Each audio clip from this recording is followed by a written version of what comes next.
በስመ አብ ወወልድ ወመንፈስ ቅዱስ አሐዱ አምላክ አሜን።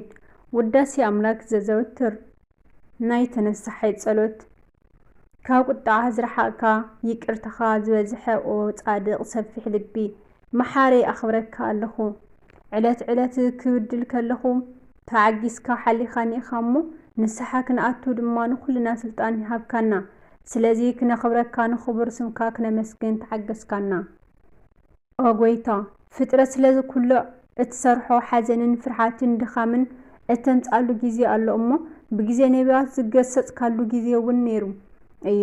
ድሓር ግን ብምግላጽ ሓደ ወድኻ ብጎይታናን ኣምላኽናን መድሓኒትናን ኢየሱስ ክርስቶስ በጻሕኻና።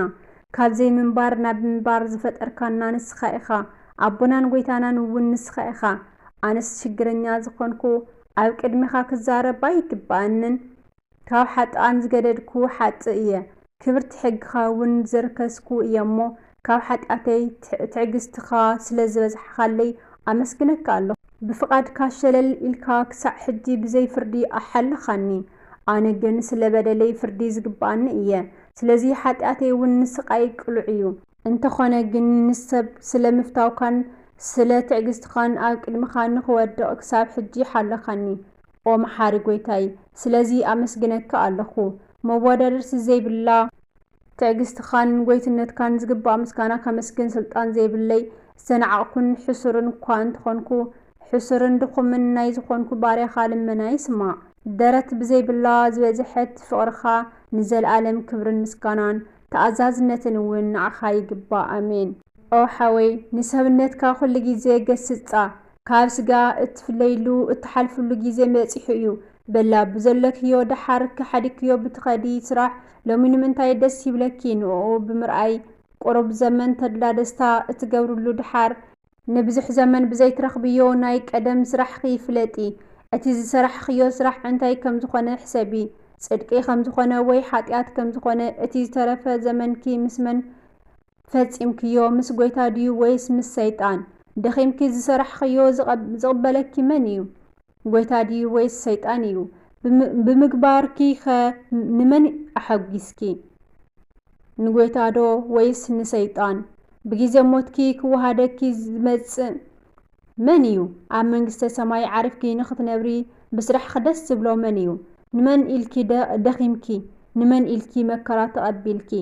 ንመንግስተ ሰማይ ኢልኪ ዲኺ ወይስ ደስ ኢልኪ ክትረኽብዮ ዘለኪ ኸ ኩነታቱስ እንታይ እዩ? ነፍስኺ ካብ ስጋኺ ክትፍለ ከላ ኣብ መንግስተ ሰማይ ክወሃደኪ ተስፋ ዝገበርክዮ እንታይ እዩ? ከመይ ዝበለ ምግባር እዩ? ኣበየናይ ግራት ከውዕሉኺ ኸ እዮም ዝተቋፀሩኺ? በየናይ ደረጃ እዮም ከ ዝተቋፀሩኺ? ብበዓል 30 ድዩ ብበዓል 60 ወይስ ብበዓል 100? ነፍስኺ ካብ ስጋኺ እትፍለየሉ ፀሓይ ዕድሜኺ ብዝዓርበሉ ጊዜ ዋጋኺ ክበኪ እየ ዝበለኪ መን እዩ? ጎይታ ድዩ ወይስ ዲያብሎስ እዩ? ኦ ነፍሰይ ሰብነትኪ መርምሪ። ዕዳኺ በየናይ ቦታ ከም ዝኾነ ፍለጢ። መንግስተ ሰማይ እንተኾይኑ ወይ ገሃነም እንተኾይኑ ፍለጢ። ዝሓረስክዮ ሕርሻ ንዝሓርሱ ሰባት እሾኽ መርገም ዕረን ዘፍሪ እንተደኣ ኮይንኪ ማለት ኣብ ልዕሊ እቶም ዝሰርሕዎ ሰባት ፍዳ ዘምጽእ ሓጢኣት እውን እንተደኣ ሰሪሕኪ እናሓዘንኪ እናስቆርቆርኪ ብኸይ ለምኒ። ካብ ቁርባን ካብ መስዋእቲ ብኡ ምኽንያት ፈትዩ ኣብ ልዕሊ ሰብ ብዘሕድረሉ ጸጋ ንክሓድር ክቡራን መላእኽቲ በቲ ደስ ዘብሎም ደስ ንኽብሎም ልሳንኪ እናራህርሀ ይለምን። የማናይ ጸጋማይን ገጽኪ ብንምዓት ሕጸብዮ። መንፈስ ቅዱስ ክሓድረኪ ካብ ሓጢኣት ፈልዩ ከንጽሐኪ መጺኡ ክሓድረኪ እናባኺ ናብ እግዚኣብሔር ለምኒ። ብናይ ብኽያት ምቁት ዘማን ንማርያምን ንማርታን ጸውዕየን ማለት እምነት ግበርየን። ናይ ብኽያት ዋናታት ንሳተን እየን። እሞ ምእንቲ ክሓዝነልኪ ናብቲ ምእንቲ ኣልዓዛር ዝበኸየ ጎይታ ለምኒ። ራህርሂው ምእንቲ ሰባት ናብ ዝበኸየ ጎይታ ራህርሂው ብዙሕ ብኽያት ናብ ዝህብ ጎይታ ለምኒ። ኣምሪረ ዝበኸኽዎ ንምዓተይ ተቐበለለይ እናበልኪ ናብኡ ብኸይ። ኣብ ልዕሊ መስቀል ብዝተቐበልካዮ መከራ ካብ ናይ ሓጢኣት ደዌ ኣድሕነኒ። ኣብ ልዕሊ መስቀል ብዝተቐበልካዮ ስቃይ ቁስሊ ካብ ቁስሊ ሓጢኣት ኣድሕነኒ፣ ካብ መከራ ኣድሕነኒ። ንደመይ ብደምካ ኣንጽሐዮ እናበልኪ ለምኒ።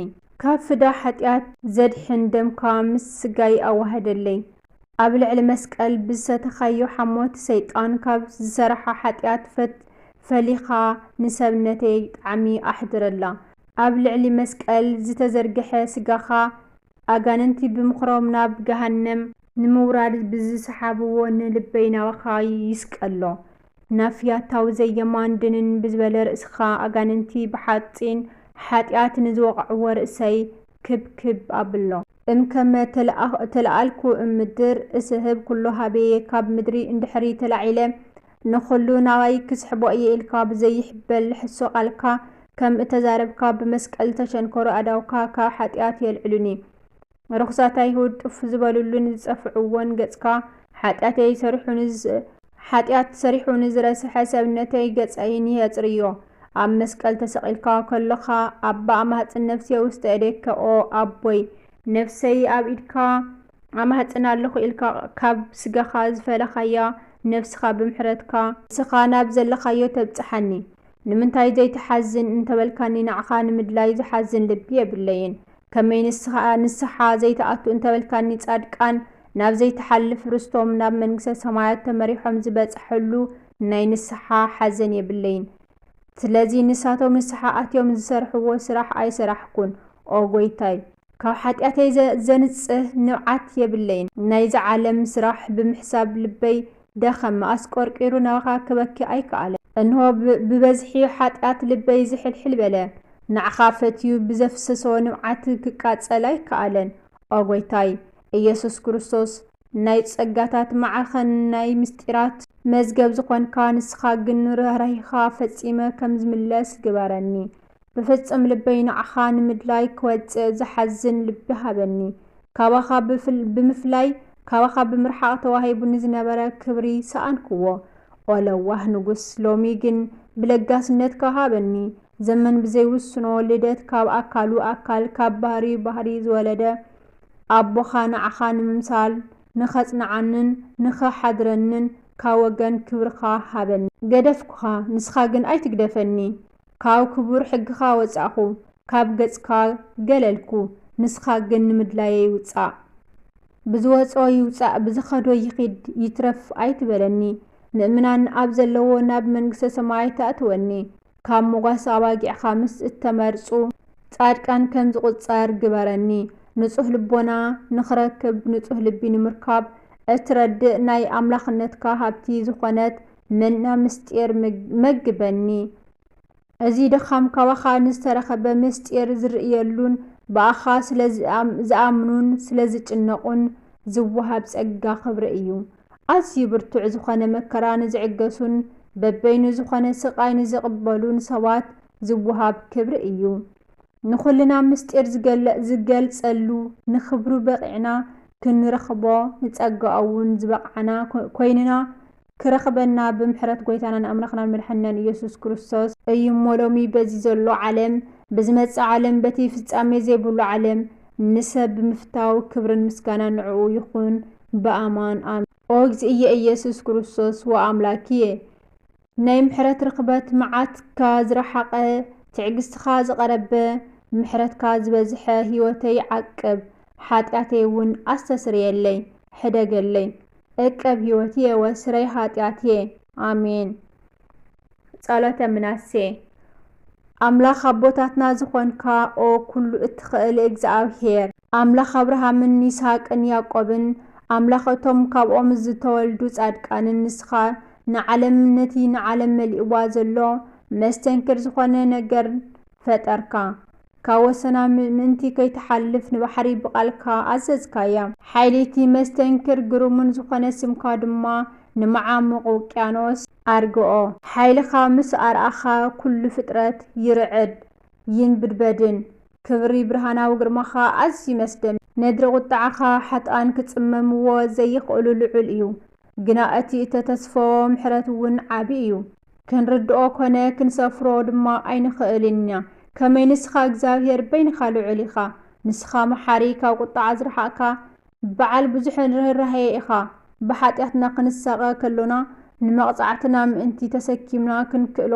ተቕልለልና ኦ ጎይታ ሕያውነት كان محرت كان عبي ስለዝኾነ እቶም ዝበደሉኻ ብሓጢኣቶም ክንስሑ ከለው محرትን ድሕነትን ከም እትገብር ኣትስፊኻ ኣለኻ ኦ ኣምላኽ ቁንዓት ዝኾንካ እግዚአብሔር ንስሓ ንጻድቃን ኢልካ ኣይሰራዕኻዮን ንኣብርሃም ንይስሐቅን ያዕቆብን ነቶም ዘይበደሉኻ ኣይሰራዕኻዮን እኳ ደኣ ከማይ ንዝኣመሰሉን ሓጥኣን ኢልኻ ዝሰራዕኻዮ ሓጢኣተይ ካብቲ ኣብ ገምገም ባሕሪ ዘሎ ሕፃ ይበዝሕ ኦ ጎይታይ ሓጢኣተይ ኣዝዩ ብዙሕ እዩ ሓጢኣተይ ኣዝዩ ብዙሕ እዩ ካብ በዝሒ ሓጢኣተይ ዝተልዓለ ቅንዕ ኢለ ንሰማይ ክጥምት ኣይግባኣኒ ኣብ ትሕቲ ክብደት ሓጢኣተይ ተደቂሰ እኒኹ በቲ ከቢድ ሰንሰለት ሓጢኣተይ ተጎቢጠ እኒኹ ንዓኻ ስለ ዘቆጣዕኹኻ ዕረፍቲ ክረክብ ኣይከኣልኩን ኣብ ኩሉ ቦታታት ጣዖት ኣቆምኩ ንስኻ እትጸልኦ